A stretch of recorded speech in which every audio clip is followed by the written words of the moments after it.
Bonjour, soyez les bienvenus. Nouveau QE sur Boursorama, l'émission qui augmente votre quotient économique. Bonjour Jérémy. Bonjour David.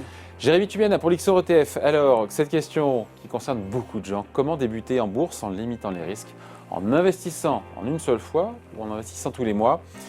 C'est vrai que c'est une question qui revient souvent, voire tout le temps. C'est the question quand même. C'est la grande question. En fait, on se rend compte que beaucoup d'épargnants français n'investissent pas en bourse parce qu'ils ont peur de perdre leur argent. Et ils ont raison, c'est un risque qui existe. Cependant, il faut effectivement avoir en tête que parfois ne rien faire, donc laisser son argent sur un compte courant, peut être aussi un risque de perte en capital à cause de ce qu'on appelle l'inflation. Ouais. D'accord ? On ne va pas voir ce sujet-là maintenant, mais c'est un point qu'il faut avoir en tête. Donc ici, on va essayer de regarder l'impact d'un investissement en une seule fois ou tous les mois. D'accord ? Pour voir que justement, pour débuter en bourse, si on ne veut pas prendre trop de risques... On donne la réponse comme la réponse, c'est tous les mois. La meilleure solution, c'est tous les mois. On donne comme la réponse. Effectivement, c'est tous les mois. Mais on explique pourquoi maintenant. Alors, on explique pourquoi. Donc, on a regardé, on a fait un historique de constatation d'un investissement pendant 10 ans dans un PEA, donc c'est net de frais de courtage, sur l'indice MSCI World, donc dividende réinvesti, c'est le CAC 40 du monde. Donc, on a regardé vraiment ce qu'aurait rapporté un investissement et quel aurait été le risque d'un investissement pendant 10 ans d'un investissement sur l'indice MSCI World net de frais de courtage du PEA. Donc tout d'abord, si j'avais investi 12 000 euros en une fois, d'accord, mon montant moyen de sortie aurait été de 20 805 euros. En face, si j'avais investi 100 euros par mois pendant 10 ans, donc soit 12 000 euros, mon montant moyen de sortie aurait été de 17 473 euros. C'est quand même assez proche. C'est proche, il y a mais avantage pour l'investissement en une seule fois. Effectivement. Donc mais ça reste quand même assez proche. Ça reste proche, mais voilà. Oui.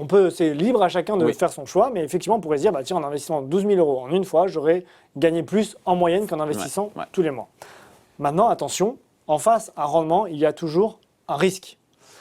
Donc le nombre de fois maintenant où un investisseur aurait affiché une performance positive. D'accord ? Donc c'est une moyenne évidemment.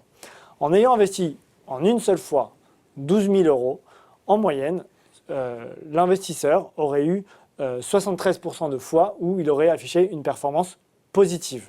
D'accord ? Si j'avais investi à l'inverse 100 euros tous les mois, en moyenne, un investisseur aurait affiché une performance positive dans 90% des cas. Plus de fois. Donc je gagne moins en investissant 100 euros, mais mon risque de perdre de l'argent a été en moyenne plus faible. C'est normal. Pourquoi ? Parce qu'on investit tous les mois. Donc si j'investis au plus haut et qu'après, même si ça remonte, mais que j'investis en une seule fois, que j'investis au plus haut, que ça baisse et qu'après ça remonte, du coup je ne profite pas de la baisse. Tandis que si j'investis tous les mois, je lisse en fait mes points d'entrée. Et donc si ça baisse, j'en profite. Si ça monte, j'en profite aussi. Je fais ça régulièrement. Point important, sur 20 ans, dans les deux cas, aucun investisseur n'aurait perdu de l'argent qu'il aurait investi en une fois ou en plusieurs fois. Donc, encore une fois, ça ne veut pas dire, c'est un historique de constatation, ça ne veut pas dire que si demain, j'investis en une seule fois 12 000 euros sur les 20 prochaines années, je ne perdrai pas d'argent. On n'a pas de boule de cristal malheureusement, mais historiquement, c'est ce qu'on a constaté.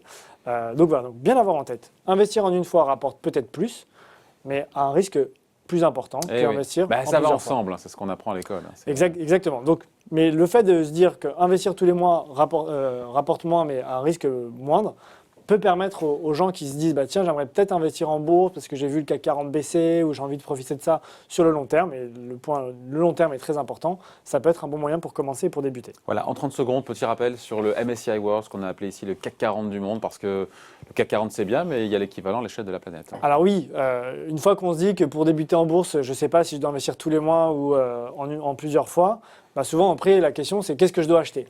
Alors souvent, on n'a pas forcément de connaissances, qu'il faut acheter, quelle action il faudrait acheter, etc. Donc il y a un indice qui s'appelle le MSCI World ou le CAC 40 du monde, qui permet aux épargnants d'investir en bourse en achetant toutes les actions au niveau mondial des pays développés.